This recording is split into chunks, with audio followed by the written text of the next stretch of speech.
चल मैं यहीं बैठूंगी।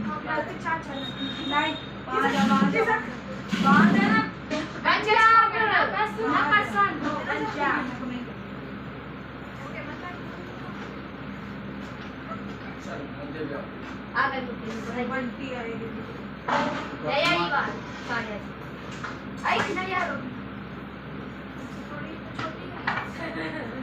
अक्सर वो कौशल से उसको बनाएंगे बंटी को बोलते हैं अपन तो क्या बताती हूँ आरती का बता कौन बंटी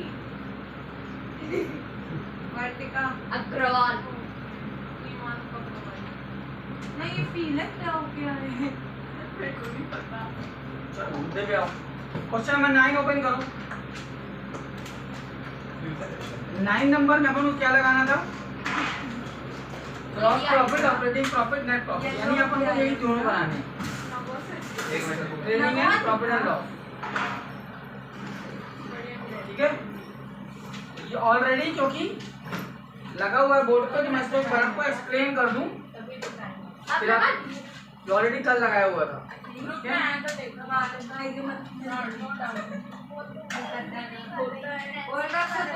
बातें बंद करो, मुद्दे पे आओ। पहला क्या टॉपिक देखो, ऑलरेडी ये ग्रुप में डाला हुआ है, ठीक है ना, ऑलरेडी ये ग्रुप में पड़ा हुआ है। आप सिर्फ आइटम समझ लो कैसे लिखना है। एडवर्टाइजिंग, ये मैंने आपको समझाया था कल, एक बार फिर से देख लो इसको। कैसे आइडेंटिफाई करोगे अगर लिस्ट नहीं है आपके पास तो। ये है trading and profit and loss, ऊपर ट्रेडिंग नीचे प्रॉफिट एंड लॉस। क्या बताया था? इनवर्ड लिखा होगा, ऑन परचेज, मैन्युफैक्चरिंग या ऑन द स्पॉट पेमेंट होगा तो वो काय में जाएगा? ट्रेडिंग।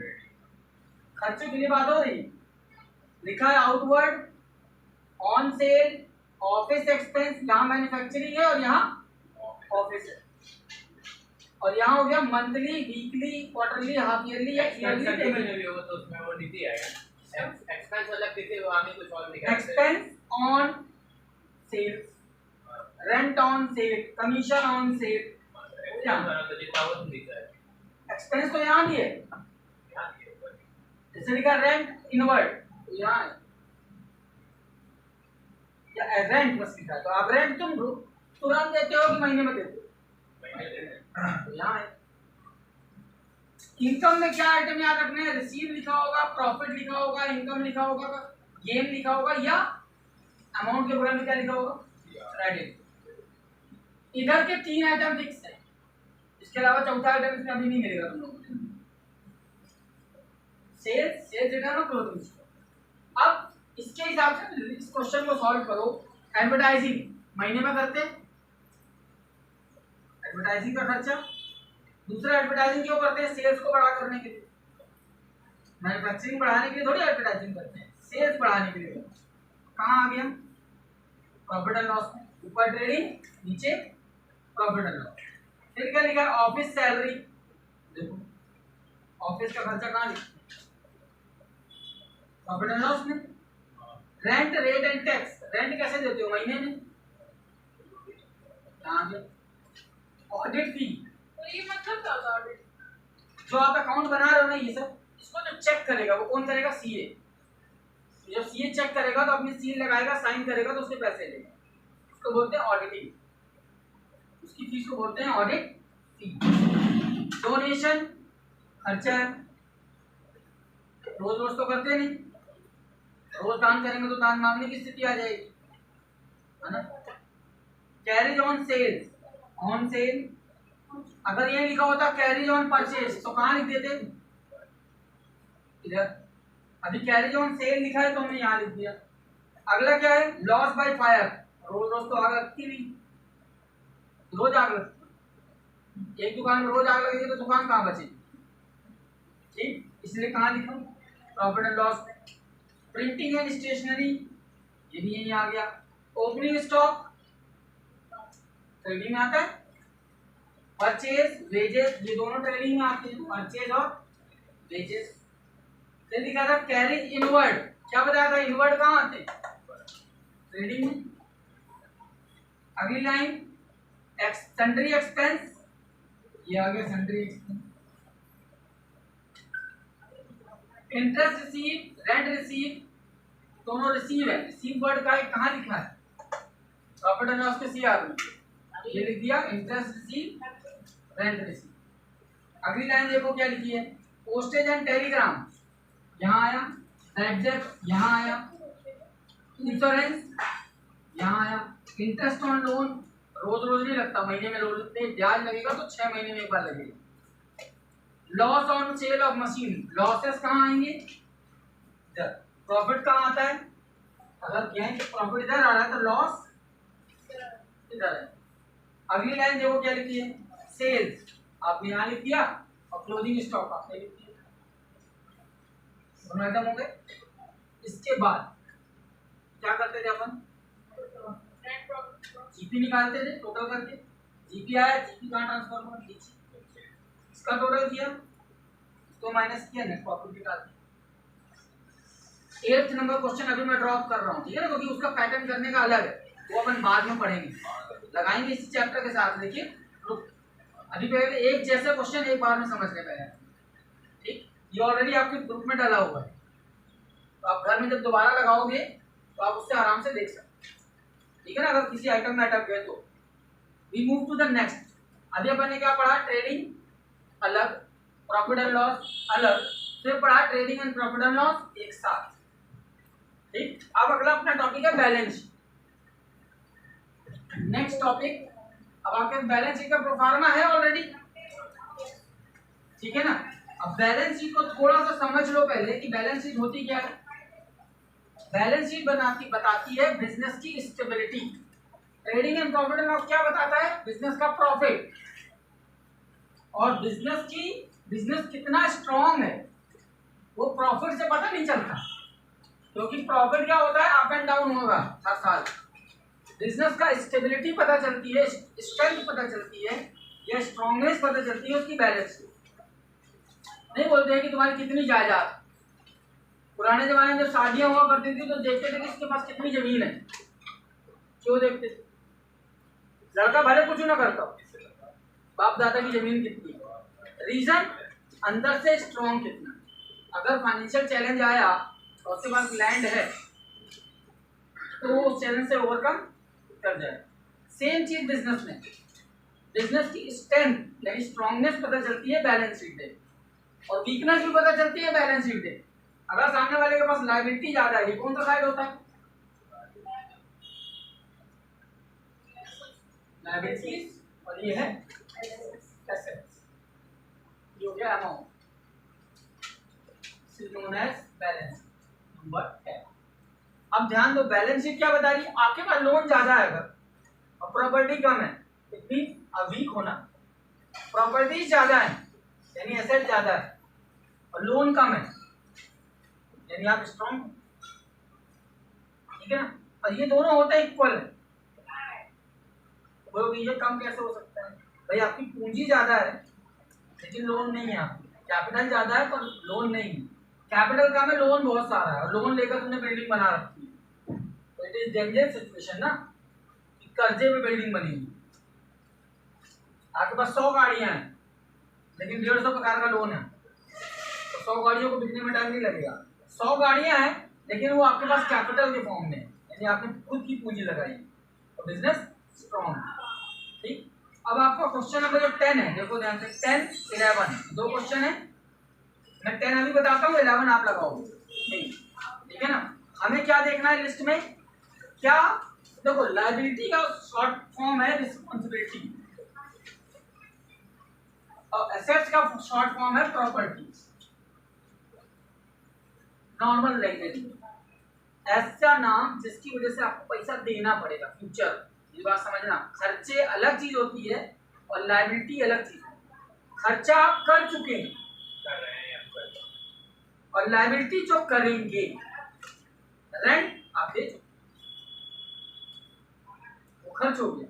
लायबिलिटी मतलब वो पैसा जो लॉन्ग टर्म में आपको किसी को पे करना, ठीक है ना। जैसे creditor is a liability, why, क्योंकि आपको सामने वाले को पैसे पे करने हैं। तो आप लिस्ट में देखोगे तो क्रेडिटर आपको यहाँ लिखा मिलेगा, तो आपने यहाँ लिख दिया क्रेडिटर, कितनी वैल्यू है 15,000। लोन यही लिखा मिलेगा, 5,000। नेक्स्ट कैपिटल कितना? 25,000। अब मेरी बात ध्यान रखना, कैपिटल हमेशा अंदर लिखना और उसके नीचे 3-4 लाइन छोड़ देना ऑलवेज, क्योंकि कैपिटल में बहुत सारे आइटम प्लस माइनस हो, ठीक है ना। ड्राइंग क्या लिखा हुआ है देखो टेबल में, ड्राइंग के साथ लेस हुआ है किससे? कैपिटल। ऊपर उसके कैपिटल लिखा होगा, कितना है? 6। What next? Net profit capital में देखो प्लस हुआ होगा, चेक करो। प्लस हुआ है ना। अगली लाइन आउटस्टैंडिंग एक्सपेंस कहाँ लिखा हुआ है देखो लिस्ट में, ये यहाँ पे लायबिलिटी में ना, कितना है? 2,500। अगला अनअर्न्ड कहाँ लिखा हुआ है?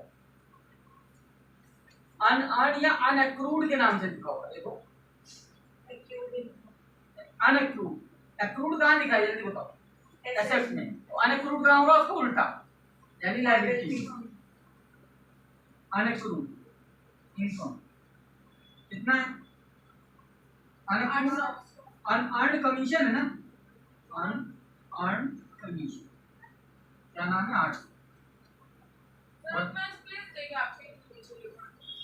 ये एक्चुअली में हम ये मानते हैं कि अक्कल में 3-4 पॉइंट होंगे, तो हम 2-3 पॉइंट की जगह छोड़ दें।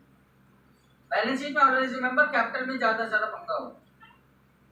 आप देखो तो फॉर्मेट देखोगे तो 3-4 आइटम लिखे होंगे, plus minus plus minus plus minus. इस क्वेश्चन में नहीं हो रहे हैं, पर we need to create habit, capital के नीचे 4 लाइन छोड़नी। नेक्स्ट क्लोजिंग स्टॉक कहाँ लिखा हुआ है? छोड़ो, एसेट्स में लिखा है कि लायबिलिटी में लिखा है? स्टॉक लिखा है ना, उसको पूरा नाम लिख लो, क्लोजिंग स्टॉक। उसका नाम है क्लोजिंग स्टॉक। डेटर कहाँ लिखा हुआ है? एसेट्स। डेटर कितने का है? 13,000। नेक्स्ट मशीन, मशीन हमारी प्रॉपर्टी है 12,300। कैश प्रॉपर्टी है 4,000। एक्रूड कहाँ लिखा है? एसेट्स में लिखा है ना, एक्रूड इंटरेस्ट 1,000। फर्नीचर भी एसेट्स में लिखा होगा 8,000। कितने सारे आइटम? अब इसमें कोई बैलेंस नहीं आता है ना, इसका टोटल इक्वल आना चाहिए। अब ये देखो ना प्लस माइनस हो गया, 25,000 में 6,000 माइनस हुआ तो 19, और 19 में 4 प्लस हुआ तो 23। अब इसका टोटल इसके टोटल के बराबर आएगा, दोनों टोटल सेम आएंगे। करो टोटल।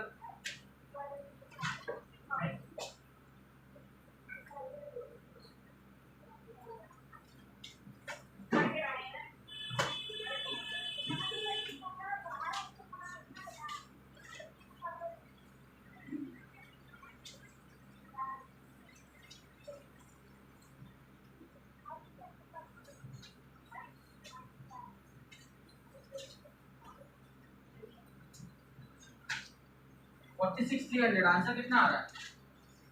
देखो आंसर कितना आ रहा है? आ रहा है? इसका भी टोटल चेक करो।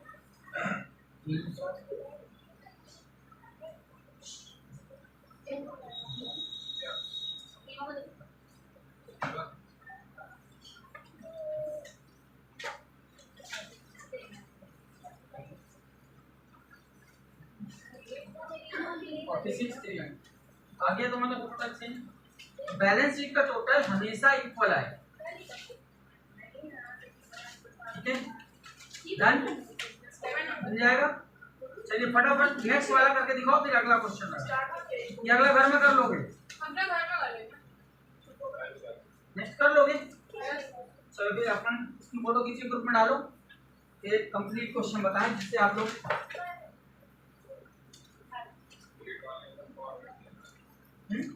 एक वाला भी नहीं करना है ना, रोक क्यों दिया? एक पे दिमाग मत लगाओ, इसको ग्रुप में डालो। सर यार बंद कर दीजिए।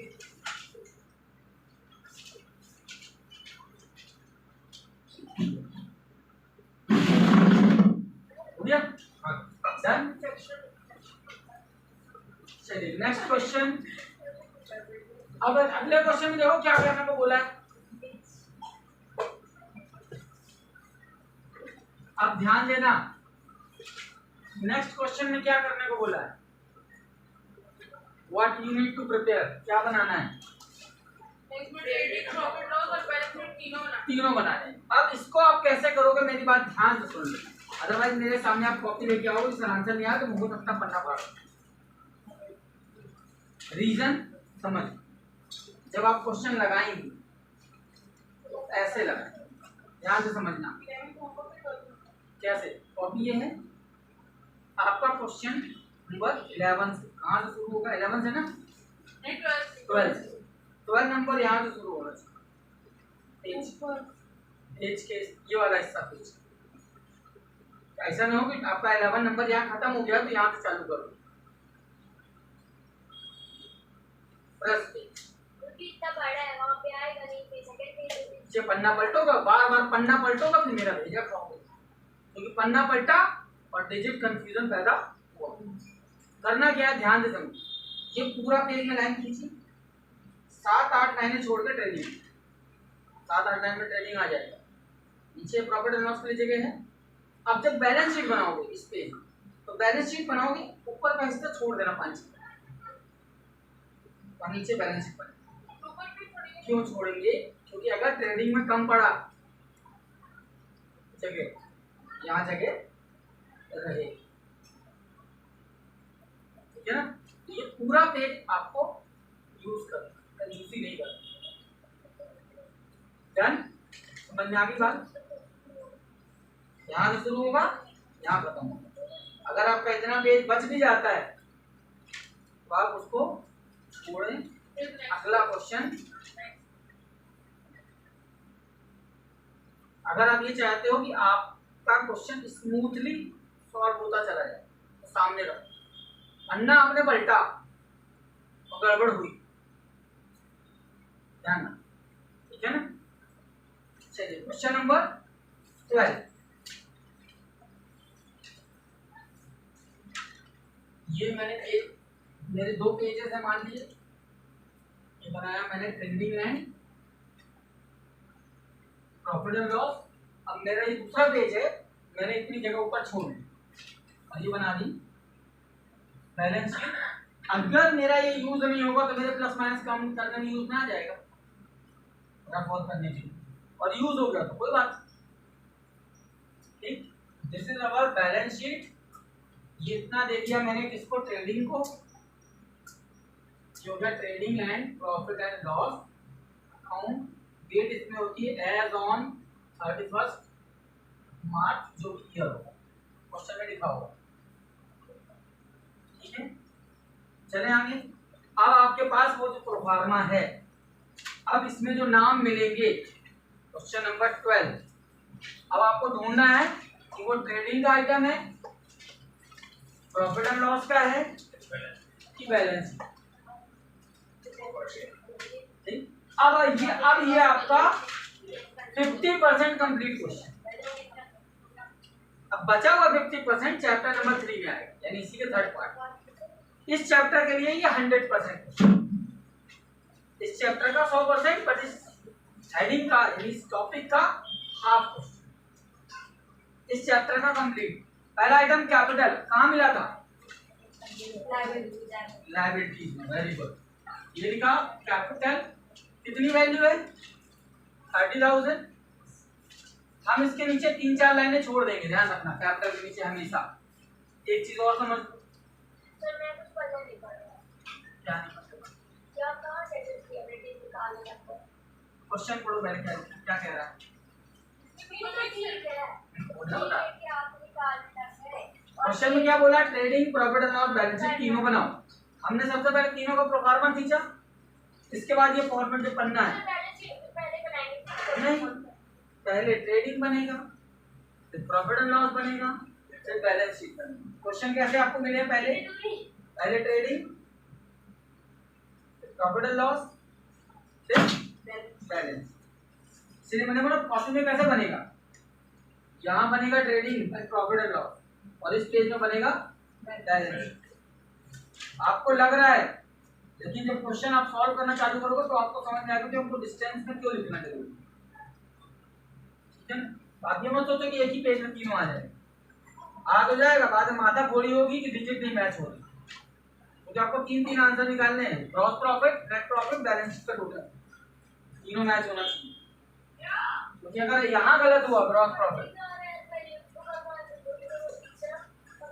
अब तीनों की मिक्स, ये सबसे बड़ा चैप्टर मैंने पहले बोल दिया, आपकी पूरी बुक का सबसे लेंथी चैप्टर अब शुरू हुआ है, इसलिए टाइम लेगा, स्मूथली धीरे धीरे इसीलिए चल रहा है। अब पहले देखो लिखा कैपिटल, अब उस लिस्ट में हम ढूंढेंगे कि कैपिटल कहाँ है, कैपिटल कहाँ है, लायबिलिटीज में, अपने यहाँ उठा के रख दिया, सिर्फ उठा उठा के रखना है, हमारे में टोटल करके आंसर निकाल देना है। वैसे नहीं है, वो ट्रायल बैलेंस, ट्रायल बैलेंस में केवल एक ही टेबल बना था और अमाउंट के 2 कॉलम इधर लिखे थे, आपकी ना यहाँ क्या है, 3 अलग अलग टेबल में डिवाइड, जो ट्रायल बैलेंस ये जो तुमने लिखा ना, तुमने ये बनाया था ट्रायल बैलेंस। अब इसके आगे जा रहे हो, अब इसके आगे जा रहे हो, ट्रायल बैलेंस तो बन गया, ये ट्रायल बैलेंस में एक साथ पूरे आइटम लिखे हैं, इन आइटम को अब इनकी कैटेगरी के हिसाब से अलग अलग करो।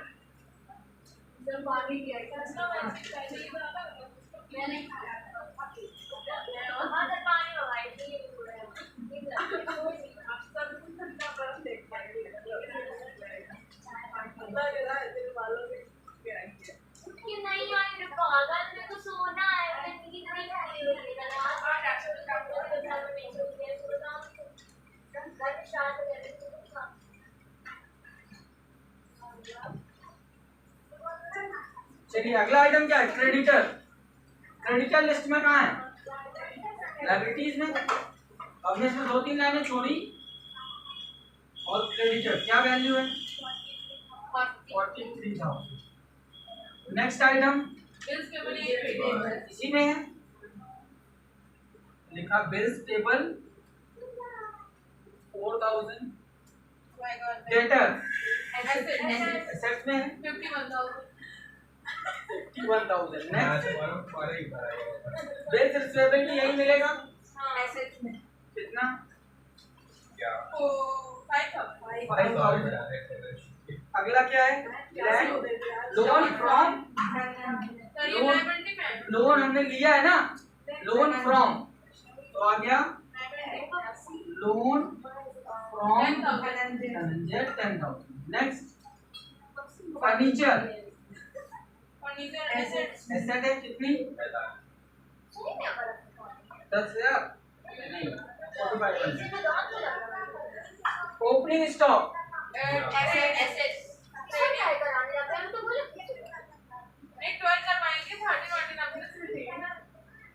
ओपनिंग स्टॉक कहाँ लिखते थे, ट्रेडिंग अकाउंट का दिया, कितना है,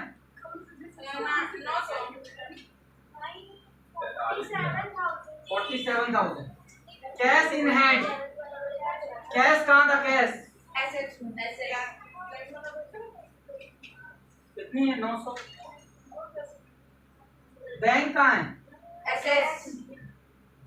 कितना है, 12। परचेज कहाँ लिखते थे, ऊपर टू परचेज, कितना, हाँ माइनस परचेज रिटर्न जब मिलेगा तो लिख देंगे, ठीक है।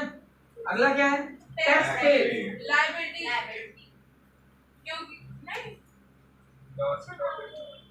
अच्छा पेड कर दिया ना हमने, क्या बोला, यहाँ वो लिखते हैं जो भविष्य में देंगे और यहाँ वो लिखते हैं जो दे दिया। टैक्स पेड आप देखो लिस्ट में इधर मिलेगा, trading profit and loss, sorry tax paid कितना है, 3,500। नेक्स्ट ऊपर आएगा ट्रेडिंग इधर, और इसमें क्या माइनस होता है, कितना सेल्स है, 1,10,000। एक सैलरी कहाँ लिखते हैं, यहाँ कितनी, 9,500। नेक्स्ट रिटर्न इनवर्ड, नोट कर दो, इनवर्ड है, ठीक है, ठीक है ना, रिटर्न इनवर्ड और रिटर्न आउटवर्ड गलत हो गई, ये धोखा देने वाले दो नाम। रिटर्न इनवर्ड का मतलब होता है सेल्स रिटर्न, लिख लो ब्रैकेट में वहां पे, return inward means sales return और return outward means purchase return. Sales return, return inward किसको बोलते हैं? Sales return. रिटर्न इनवर्ड मतलब सेल्स रिटर्न और रिटर्न आउटवर्ड मतलब परचेज रिटर्न। अब ऐसा क्यों? इनवर्ड रिटर्न आया, रिटर्न कब आएगा? जब आपने बेचा होगा। परचेज और रिटर्न आउट हमने वापस किया, तो हम वापस कब करेंगे? जब हमने खरीदा हो। दोनों सेंटेंस को समझो। रिटर्न इन हुआ, रिटर्न होकर हमारे पास आया, तो हमारे पास कब आएगा? जब हमने बेचा हो। और रिटर्न आकर के आउट कर दिया, हमने बाहर फेंका सामान, आउट कब होगा? जब हमने खरीदा हो। लिख लिया। अब बताओ रिटर्न इनवर्ड कहाँ पे आएगा? रिटर्न इनवर्ड यानी सेल्स रिटर्न हुआ, इसी को लिख दिया मैंने रिटर्न इनवर्ड। कितना है? 1000। अगला रिटर्न आउटवर्ड यानी परचेज रिटर्न कितना? 1100 यानी इसको लिख दिया रिटर्न आउटवर्ड। अगला कितना? Travelling expense 4007। ट्रेड एक्सपेंस भी निकल गया था। ट्रैवलिंग एक्सपेंस कितना है? 4007। 4700। अगला ट्रेड एक्सपेंस ट्रैवलिंग और ट्रेड, ट्रेड कितना है? 2500। अगला क्या है? रेंट, रेंट महीने में देते हैं कितना? 2000। अगला डिस्काउंट 4000 हो गया। अब मेरी बात ध्यान से सुनना, ये पूरे आइटम अपन के ट्रांसफर हो गए, इसके बाद नीचे टोटल आ गया, वही सब जाना है। टोटल हो गया, ये कहलाता है ट्रायल बैलेंस। तो इसके अंदर जो आइटम लिखे होंगे ट्रायल बैलेंस के अंदर, वो एक जगह गए, कहाँ? एक प्लेस पे, चाहे यहाँ चाहे यहाँ चाहे यहाँ चाहे यहाँ, एक ही जगह गया ना हर आइटम। कोई ऐसा आइटम मिला जो दो जगह गया हो? तो ट्रायल बैलेंस का आइटम कहाँ जाएगा? एक प्लेस। अब प्लेस 6 है तुम्हारे पास, 1 2 3 4 5 6, 6 जगह है ना, 6 में से एक जगह गया। और ट्रायल बैलेंस के जो बाहर आइटम लिखा होगा, क्या लिखा है? क्लोजिंग स्टॉक, वो दो जगह। कैसे? अब याद दिलाता हूँ, क्लोजिंग स्टॉक कहाँ लिखते थे? ऊपर बाय क्लोजिंग स्टॉक कितना है? 52,000। अच्छा, अभी मैंने पढ़ाया पिछले क्वेश्चन में, तुमने क्लोजिंग स्टॉक कहाँ लिखा है? अभी बताया तुमको बैलेंस शीट वाला में क्लोजिंग स्टॉक कहाँ लिखा था? स्टॉक एसेट्स में लिखा था। यहाँ पे लिखा था। स्टॉक मतलब क्लोजिंग। उतनी देर तुम्हारे दिमाग में ये क्लिक नहीं किया? इसका क्लोजिंग स्टॉक तो ट्रेडिंग के सीआर में लिखते हैं, यहाँ क्या लिखा है? सवाल नहीं आया था ना? अब देखो किसी भी क्वेश्चन में तुमने जितने क्वेश्चन लगाए हैं सब में चेक करोगे तो क्लोजिंग स्टॉक टोटल के बाद लिखा है अलग से। जो क्लोजिंग स्टॉक है वो दो प्लेस में जाने वाला आइटम है, यानी वो यहाँ भी आएगा क्लोजिंग स्टॉक 50। डन। अच्छा, हमने सोची आप ये डेटा एड्रेस का आप क्यों छुड़वाए थे? क्यों छुड़वाए थे? क्योंकि वो कहाँ जाता है? बैलेंस शीट में। और उसमें बैलेंस शीट बनानी नहीं तो हमारे किसी काम का नहीं। बात समझ में आती है? अब कोई मान लो नगड़िया लेके यहाँ से निकले, तो हमारे घर में कोई प्रोग्राम नहीं है, तो जबरदस्ती लोग को थोड़ी बोलेंगे बजाओ। दुनिया में 50 चीजें हैं, हमारे काम की जो हमने रख ली नहीं है हमारे को ना। यहाँ पे हमारे उस समय काम का क्या था? वो हमने रखा था ट्रेडिंग में ग्रॉस प्रॉफिट दिखा रहा है। अब पहले निकलेगा तब आएगा, वो तो आएगा ही ना। तो आएगा ना। सर यहाँ पर पहले से टोटल क्यों दिया है? कहाँ दिए? 1,98,000। वो तो ट्रायल बैलेंस का टोटल है ना, वो ट्रायल बैलेंस का टोटल है। अब हमको उस टोटल से कोई मतलब नहीं। अब हमारा अलग टोटल आएगा, क्या आएगा बताओ? इसमें तो 1000 माइनस होगा तो कितना बचेगा? 10,000। 1,09,000 इसमें 1100 माइनस होगा तो कितना बचेगा 48,900 डन। अब टोटल करो इधर का कितना होगा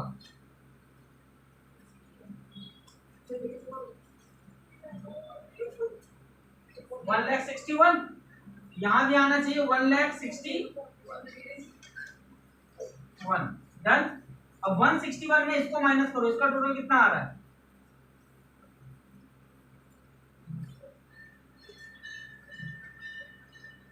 95,900 और हमारा टोटल क्या आ रहा था 1,61,000 0 0 10 minus 9 1 10 minus 5 5 15 minus 9 6 answer check 65,100 आ रहा है। हमने कहा लिखा 65,100 ये हमारा क्या बन गया ये कहाँ ट्रांसफर करते थे याद करो बताओ नीचे इधर लेफ्ट ये उठ के यहाँ जाता था बाय ग्रॉस प्रॉफिट 65,100 तो इधर का टोटल कितना आ रहा है 65 और कोई आइटम है ही नहीं है ना। अब इसका टोटल मारो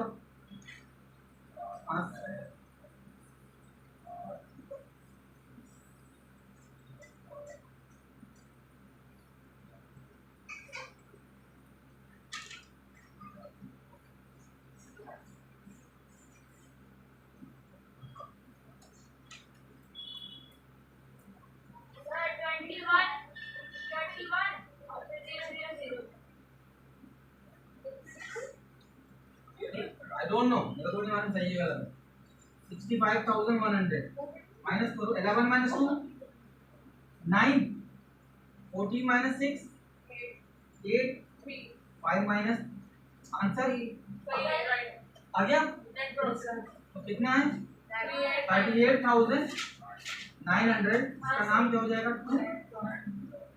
नेट इसको हटाना पड़ेगा यहाँ 65,100 26,200 38,900 यहाँ से हटा देना नीचे लिखा रहेगा ताकि आपको याद रहे ये जीपी ये नेट प्रॉफिट निकाला ठीक आपके पास रहे। अब ये नेट प्रॉफिट कहाँ लिखा है देखो नेट प्रॉफिट में फॉर्मेट में देखो क्या लिखा हुआ नेट प्रॉफिट जो यहाँ की फॉर्मेट में चेक करो फॉर्मेट में देखो जहाँ नेट प्रॉफिट सबसे आखिरी में लिखा है उसके नीचे कुछ लिखा है जो तुम लोग कल मेरे से बहस कर रहे थे कैपिटल आई क्या लिखा है ट्रांसफर टू कैपिटल अकाउंट लिखा है ना यानी नेट प्रॉफिट घूमते घूमते जाएगा बोलेगा कैपिटल से कि मेरे को अपने साथ मिला प्लस कर दो ये नेट प्रॉफिट यहाँ आया कितना है तो सर कैपिटल में भी लिखा ना हाँ हाँ 38,900 ये कितना हो गया 900 8 और ये हो गया। अब इसका टोटल कर देंगे इसका टोटल क्या आना चाहिए 125 इनका टोटल क्या आना चाहिए सेम आना चाहिए टोटल मारो 125 900 4 3 7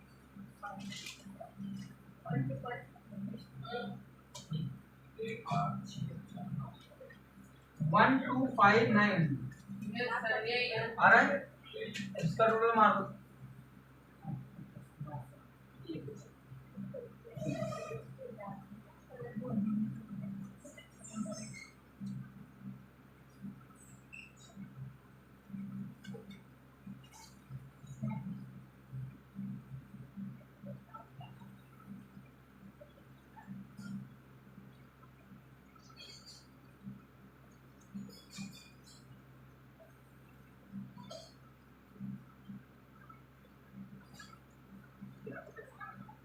उधर चेक करो गड़बड़ हो रहा है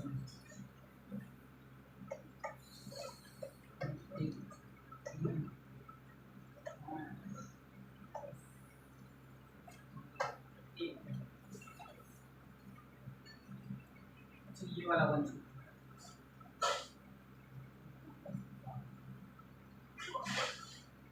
फोटो भी कंफ्यूजन आ गया। This is the complete question as per this chapter आपको ट्रेडिंग भी बनाना है प्रॉफिट एंड लॉस भी बनाना है और बैलेंस शीट अब तो 18 तक सेम क्वेश्चन है Same. तो सारे कर लेंगे 18 तक ऐसे ही कर, बस थोड़ा ध्यान रखना बेटा, गैप लेके चल। अगर आपने सोचा कि ऊपर तो कुछ कर दें, तो अगर एक डिजिट भी कटी या आपने गलत इधर का इधर डाल दिया तो फिर आपके पास वापस लाने के लिए जगह ना बचे। हाँ। जगह छोड़ दो भाई, अगर कुछ गलत होगा तो हम कम से कम जगह तो है काट के दूसरा नाम तो लिख सकें। मान लो मुझे एग्जाम्पल है कि सैलरी ऊपर होनी चाहिए फॉर एग्जाम्पल अगर है, अब मैंने ऊपर जगह ही नहीं छोड़ी, क्या करूं? पूरा काटो फिर से करो। और अगर 2-3 लाइन छुट्टी है, आंसर नहीं आ रहा, तो आदमी कम से कम जब चेक करेगा तो ये आइटम ऊपर जा रहा है, ये आइटम नीचे आ रहा, कर तो सकता है। कोई ऐसा आइटम है जो तुमने यहाँ लिख दिया, अब जाना उसको यहाँ है, अब यहाँ जगह नहीं है ना। ये मान के चलो ये 6-7 लाइन इसको देनी है, उसके बाद बचा हुआ पेज इसको देना है, ऊपर का पेज खाली छोड़ना है, 5-7 लाइनें 10 लाइनें, और फिर ये नीचे बनना। एक्चुअल में हम लोग करते तो इस तरह से हैं कि आइटम कितने गिन लो, अब पता चला आइटम कितने हैं 25, तो 25 आइटम होने का मतलब क्या है, 5-6 इधर आएंगे, 5-6 इधर आएंगे, 5-6 इधर आएंगे, 5-5 आइटम इधर गए तो 10 आइटम इधर चला गया। ज्यादा आइटम कहाँ आते हैं, इधर इधर इधर, तो फिर से 3 आइटम, इधर 2-3 आइटम, बट फिर भी स्पेस लेके चलते हैं ताकि अगर गलती हो तो पकड़ लें। डन। अभी मेरे को जो बैलेंस शीट वाला क्वेश्चन है वो करके दिखा दो। एक क्वेश्चन छूटा हुआ है ना 11, वो लगा के दिखा, फोटो किसके ग्रुप में डाल 11 वाला करके बताओ।